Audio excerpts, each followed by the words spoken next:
വീഡിയോയിലേക്ക് സ്വാഗതം. നമ്മുടെ ഡൽഹി എക്സ്പ്ലോറേഷൻ്റെ ഒരു മെയിൻ സ്തംഭത്തിലേക്കാണ് നമ്മൾ പോണത്. ഇന്ത്യ ഗേറ്റാണ് ആ ഏരിയയുള്ളത്. അപ്പോൾ ഞാൻ വെള്ളവും ക്യാമറയൊക്കെ ക്യാമറ എടുക്കുന്ന ഫോട്ടോസ് എല്ലാം ഞാൻ കാട്ടിക്കുന്നതായിരിക്കും. നമുക്ക് പെട്ടെന്ന് വീഡിയോയിലേക്ക് പോകാം. അപ്പോൾ ഇന്ത്യ ഗേറ്റ് അതാണ്. പിന്നെ അങ്ങേ ഏരിയയിലേക്ക് പോകുകയാണെങ്കിൽ രാഷ്ട്രപതി ഭവൻ, പിന്നെ അവിടെ അമർ ജവാൻ ജ്യോതി, പിന്നെ അപ്പുറത്താണ് ആ റിപ്പബ്ലിക് ഡേയിലെ പരേഡൊക്കെ പോകണം. ഇത് സുഭാഷ് ചന്ദ്രബോസിൻ്റെ ഒരു സല്യൂട്ടാണ്. ഈ saluting towards the India Gate. He was a great freedom fighter. ഞാൻ കുറേ ഫോട്ടോസൊക്കെ എടുത്തിട്ടുണ്ട് പുള്ളിക്കാരൻ്റെ. അപ്പോൾ ഇത് ഡിജിറ്റൽ ട്രിബ്യൂട്ടാണ്. നമുക്ക് നമ്മുടെ മരിച്ചുപോയ സോൾജേഴ്സിനൊക്കെ ഡിജിറ്റലായിട്ടൊരു ട്രിബ്യൂട്ട് ഇടാം. അപ്പോൾ ഇതാണ് നാഷണൽ വാർ മെമ്മോറിയലിൻ്റെ ഒരു ബേസ് ലേ ഔട്ട്. അപ്പോൾ ഇത് നമ്മളൊന്ന് ശ്രദ്ധിച്ച് നോക്കിയാൽ കാണാം, കുറേ കാര്യങ്ങളുണ്ട്. ഒരു ഹെക്സഗോണൽ ഷേപ്പിലാണ് മൊത്തത്തിൽ. കുറേ കാര്യങ്ങളൊക്കെ എഴുതി വെച്ചിട്ടുണ്ട്. അമർ ജവാൻ ജ്യോതി ഇതിലാണെന്നാണ് എനിക്ക് തോന്നുന്നത്. ഞാൻ അമർ ജവാൻ ജ്യോതിനെ പറ്റി പഠിച്ചിട്ടുണ്ടായിരുന്നു ഇംഗ്ലീഷിൻ്റെ ഒരു ചാപ്റ്ററിൽ.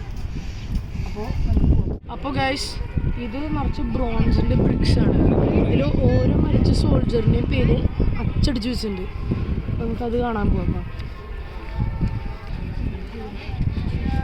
ഇവിടെ അവർക്ക് അവാർഡ് ചെയ്ത പരംവീർ ചക്ര, മഹാവീർ ചക്ര, അങ്ങനത്തെ സ്പെഷ്യലായ മെഡൽസ് അതൊക്കെ എഴുതി വെച്ചിട്ടുണ്ട്. പാകിസ്ഥാൻ കോൺഫ്ലിക്റ്റിലത്തെ ആൾക്കാരായിരുന്നു. നോക്കാം, കുറേ ആൾക്കാരുണ്ട്.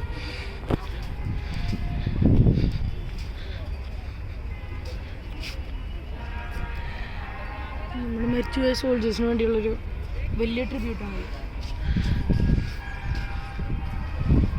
ഇത് ഇവിടെ മാത്രമല്ല, ഇത് 4 സൈഡിലും ചുറ്റും നിറച്ച് ബ്രിക്സാണ്. ഈ ഫോട്ടോയുടെ കുറച്ച് ലെഫ്റ്റിലേക്കാണ് അമർ ജവാൻ ജ്യോതി. അമർ ജവാൻ ജ്യോതിയുടെ മുന്നിൽ സോൾജേഴ്സ് അനങ്ങാതെ അവരുടെ റെസ്പെക്റ്റ് പേ ചെയ്യണം. ഇങ്ങനെ 3 ആൾക്കാരിങ്ങനെ ഷിഫ്റ്റിൽ മാറി മാറി വന്ന് നിൽക്കും. പിന്നെ ഈ ബോധം കെടാൻ അങ്ങനത്തെ ടെൻഡൻസിയൊക്കെ കുറയ്ക്കാനാണ് ഇങ്ങനെ 3 ആൾ ഷിഫ്റ്റായിട്ട് നിൽക്കുന്നത്.